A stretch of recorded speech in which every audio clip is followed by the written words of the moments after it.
They told him to leave the track, said his tractor wouldn't survive one lap. The crowd laughed. Officials walked toward him. So, this race isn't for scrap metal. He didn't argue, didn't explain. He just gripped the wheel, stared at the dirt ahead, and waited for the flag to drop, because once that engine roared, the laughter would stop. If you want to know what happens next, click the subscribe button below and stay with us. The county fairgrounds were louder than usual that evening. Engines revving, crowds cheering, new tractors lined up like trophies, bright green machines, fresh paint, polished chrome, sponsor stickers shining under stadium lights. And then there was him, Earl Whitaker, 72 years old, weathered face, sun-cut lines across his skin, hands that had never known a soft day, and beside him, a rusted 1968 Farmall, faded red paint, dull metal, exhaust pipe patch with old welds, no sponsors, no shine, just history. The younger drivers noticed first. Is that thing even legal? Looks like it belongs in a museum. Or a scrapyard. Laughter rolled across the pit lane. Earl didn't respond. He ran his hand slowly across the tractor's hood. The same hood he leaned against as a boy. The same hood his father fixed with borrowed tools. The same hood that pulled their farm through drought years no one talks about anymore. An official in an orange vest approached. "Sir," he said carefully, "this is a competitive race. These machines are pushing serious horsepower." Earl nodded. "I know. Your tractor, it might not survive a lap." Earl looked at him calmly. "It will." Behind him, one of the younger racers revved his engine loudly. The crowd cheered. Earl climbed into his seat. The metal creaked under his weight. The steering wheel was smooth from decades of use. He turned the key. The engine coughed once, twice, then roared to life. Not smooth, not polished, but alive. The sound wasn't flashy. It was deep, heavy, like something built to endure. The announcer's voice echoed through the speakers. Next up, Earl Whitaker, driving what appears to be a classic. More laughter. Earl rolled toward the starting line. Dust kicked up around the tires. To his right sat Travis Nolan, 32, regional champion. Brand new machine built for speed. Crowd favorite. Travis glanced over and smirked. No hard feelings. Old man. But this isn't 1975. Earl adjusted his gloves. "No," he said quietly. "It isn't." The flagman stepped into position. Engine screamed higher. The air tightened. The crowd leaned forward. For a moment, everything inside Earl went quiet. Not the noise, not the pressure, just focus. He wasn't here to prove them wrong. He wasn't here for pride. He was here because last year the bank tried to buy his land for development. And if they were going to erase farms like his, they were going to remember what built them first. The flag lifted. Travis grinned. Earl tightened his grip on the wheel. The flag dropped, and the track exploded in dust. The moment the flag dropped, Travis shot forward. His engine screamed. His tires bit into the dirt. The crowd roared his name. Earl's tractor moved slower. Not weak, just steady. The rusted Farmall dug into the track with a heavy, stubborn pull. No flashy acceleration. No dramatic spin. Just torque. By the first corner, Travis already had a clear lead. The announcer's voice boomed. And Nolan takes the early advantage. Cheers erupted from the grandstands. Somewhere in the noise, someone shouted, "Should have stayed home. Old man." Earl didn't look left. Didn't look right. He watched the track. The dirt was loose on the surface. But underneath, it was packed, dense, gripping. He had walked this track 2 hours earlier. Boots sinking just enough to feel where it held and where it slipped. Travis hadn't. Seconds straightaway. Travis pushed harder. His rear tires spun aggressively, kicking up clouds of dust. Impressive. Loud. Fast, but something else. A slight drift, a tiny slide, almost invisible. Earl eased his throttle. Not full power. Not yet. The farmer's engine growled deeper, like it was waiting for permission. The crowd started settling. The excitement wasn't in Earl's lane. He was falling behind. Half a lap now. Travis looked back briefly, smirked again. This was easy. Too easy. He pushed the throttle further. The engine screamed higher than before. And that's when it happened. The third corner was tighter. The dirt softer from earlier races. Travis hit it fast. Too fast. His back tire spun. Lost grip. Caught again. Then fishtailed hard. The crowd gasped. He corrected. Barely. But the slide cost him speed. Earl saw it. Felt it. That packed layer under the date?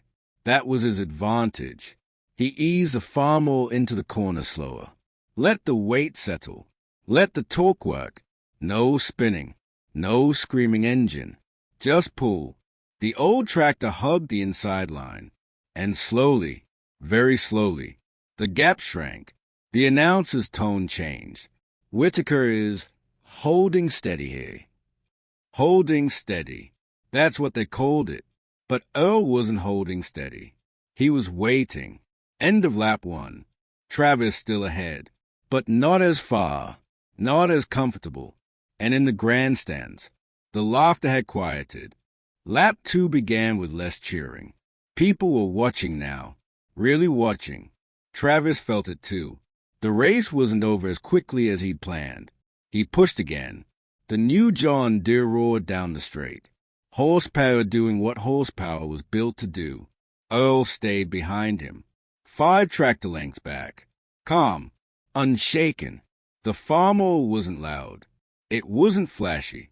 But it wasn't fading either. Halfway through the second lap, Travis glanced in his side mirror. The old tractor was still there. Still close. Still pulling. A flicker of irritation crossed his face. He dropped a gear. Hit the throttle harder. The D surged.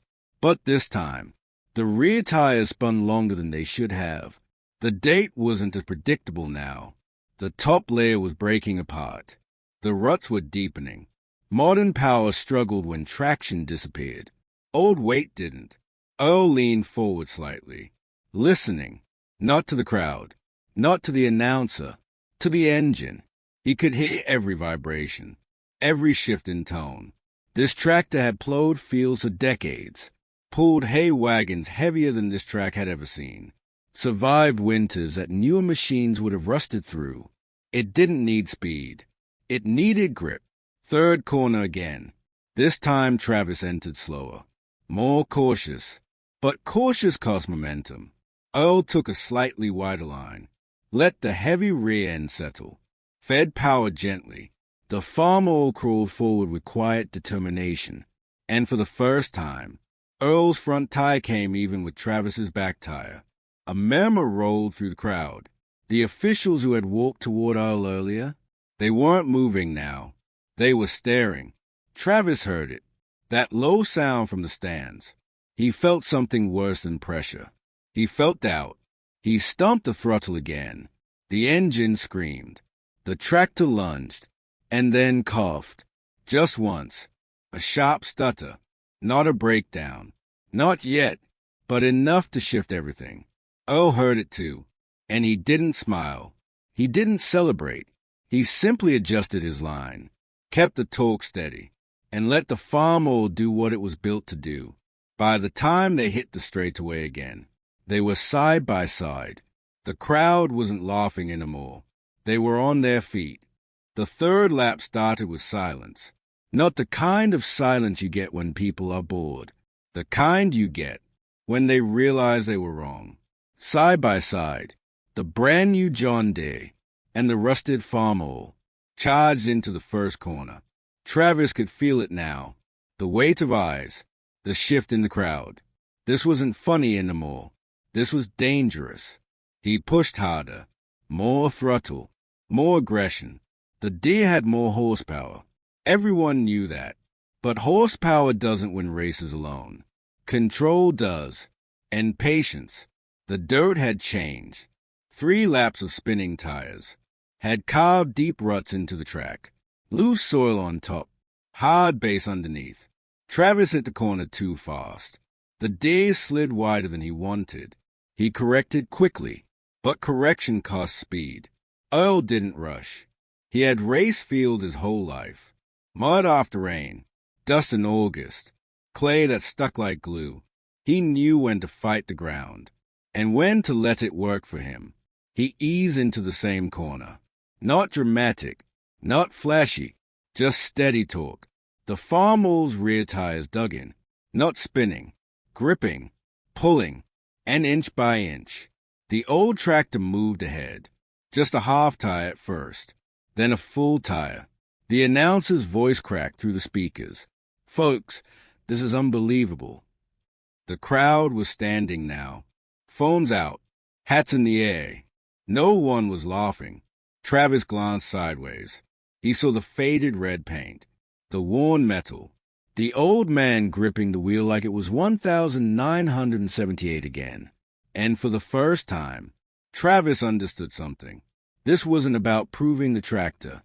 This was about proving the man. 4th corner, final stretch coming. Travis dropped the gear too aggressively. The day jerked. The rear tires spun wild, throwing dirt high into the air. The engine roared, but the tractor didn't move forward. It fought the track. Earl didn't fight. He guided. He feathered the throttle.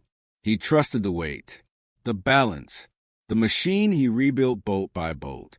And as a finish line came into view, the farmer was ahead, not by much, but enough.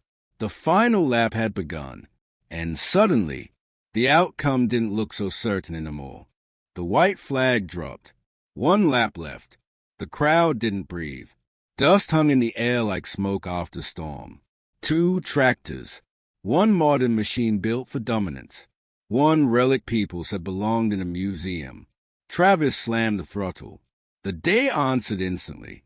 Clean power, sharp acceleration, perfect engineering. It surged forward. For a moment, it looked like this was where reality returned, where money beat memory. But Earl didn't panic. He had seen this before. Young men mistaking speed for control, noise for strength. He stayed low in his seat, elbows steady, hands relaxed. The farmer didn't roar. It growled, deep, heavy, patient. Halfway down the straight, Travis tried to overtake on the inside line. Aggressive move. Crowd gasped. The deer cut sharply toward the rut. And that's when it happened. The rear tire caught soft dirt. Not enough to flip. Not enough to crash. Just enough to lose grip. The deer fishtailed. Travis corrected fast. Too fast. The machine snapped sideways, killing his momentum. Gas pedal down. Engine screaming. But the tractor wasn't moving forward anymore. It was fighting the track. Earl saw it instantly. Not with excitement. Not with revenge. With clarity. He shifted slightly. Feathered the throttle. Kept the farmer in the firmer center lane. No drama.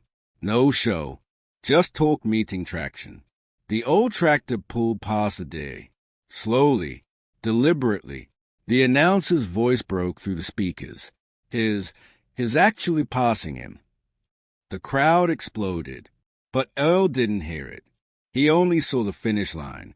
50 yards. 40. 30. The D tried one last push. Engine screaming like it was offended, but screaming doesn't equal grip. 20 yards. 10. The checkered flag waved, and the old farmer crossed first. For half a second. Silence. Like the world needed time to process what it had just seen. Then the track erupted. Hats thrown in the air. People jumping fences. Phones recording history. Earl eased off the throttle and let the tractor roll to a stop. He didn't celebrate. He didn't raise his arms. He simply shut off the engine and stepped down from the seat. The same seat. They told him didn't belong there. The same tractor. They said wouldn't survive one lap. Behind him, Travis climbed down from the deer, face red, breathing heavy, ego louder than his engine had been. But something had changed. He wasn't angry. He was thinking, because deep down, he knew he hadn't just lost to a tractor. He had lost to experience. And the lesson was louder than any engine. They expected Earl to celebrate. They expected him to say something clever, something sharp, something that would sting. He didn't. He stood beside the old farm mule, one hand resting on the hood, like he always had.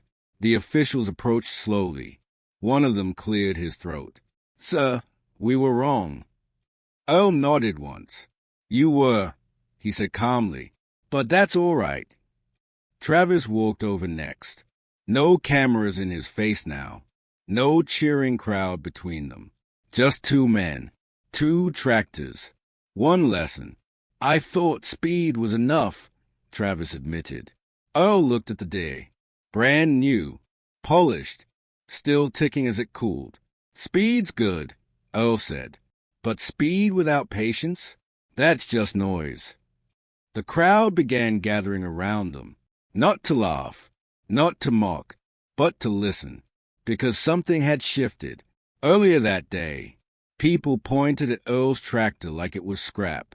Now they were studying it, looking at the worn tires, the reinforced axle, the small modifications only a man who truly knows his machine would make.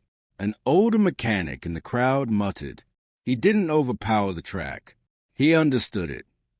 That was the difference. Earl hadn't come to prove anyone wrong. He came to drive the way he always drove. Steady, measured, respecting the ground beneath him. A reporter pushed forward. "Earl, how does it feel to win against a machine worth 5 times as much?" Earl smiled faintly. "I didn't win against a machine," he replied. "I won because I didn't try to be something I'm not." The word settled over the crowd. Some of the younger racers looked down because they realized this wasn't about old versus new. It was about pride versus discipline, about ego versus experience, about who listens and who only wants to be heard. As the sun dipped lower, Travis stepped forward again. "If you're willing," he said carefully, "I'd like to learn." Earl studied him for a long moment, then nodded. "Be at my farm tomorrow morning," he said. 6 o'clock. We start with maintenance, not racing." The crowd laughed softly, not at Earl, with him, because the race had ended. But the real work was just beginning. As people slowly drifted away, the dust settled back onto the track. The deer was loaded first. Quiet, humble. Then Earl climbed onto the farmer one more time.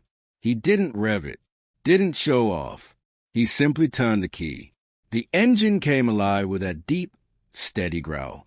Not loud, not flashy, just reliable. He eased the tractor toward the exit gate. And this time, no one told him to leave. They stepped aside. They nodded. Some even tipped their hats. Because earlier that day, they thought the track would expose him. They were right. It exposed something. Not weakness, not embarrassment. It exposed discipline, experience, and the quiet strength of a man who never needed approval to compete. The old tractor rolled into the evening light, and the lesson stayed behind. Sometimes the loudest engines lose, and the ones they laugh at finish first.